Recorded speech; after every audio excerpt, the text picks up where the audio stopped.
Audio Jungle.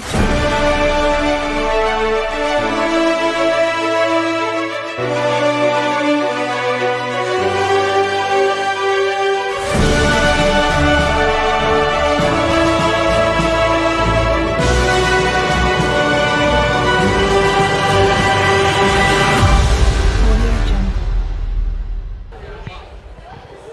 ولسه متواصلين اعزائي المشاهدين من داخل فعاليه مهرجان ميسيس ميك اب فيستيفال سيزون 8 ومن داخل فندق ماونتن روز، وسعدنا وشرفنا ان نلتقي باحد المتسابقين اللي تعرفنا بنفسها النهارده. انا ميك اب ارتست ميرنا ماهر. اهلا وسهلا بيك. اهلا بيك. ايه اللي لفت انتباهك النهارده في حضورك النهارده المشاركه من التنظيم من الحفل؟ ان في اهتمام جامد قوي على التنظيم، والتنظيم حلو قوي. وكمان المهرجان ده الوحيد اللي فيه لجنه تحكيم للميك اب ارتست. اول سيزون النهارده المشاركه ليك؟ اول سيزون. مين اللي لبى ليك الدعوه؟ مستر محمد فتحي. بنفسه؟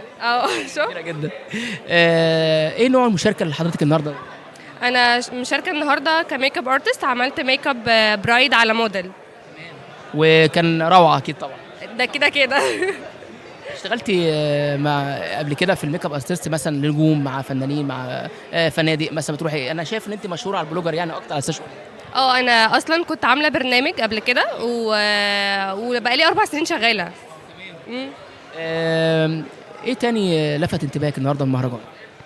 اني الجو حلو قوي، والناس متعاونه، لا يعني كل حاجه حلوه. مبروك على التكريم. الله يبارك فيك. الله يبارك ونشوفك دايما، ما يكونش اخر لقاء، لان اللقاء ده مع بعض. توفيق ليك ان شاء الله. فيك. ربنا يخليك.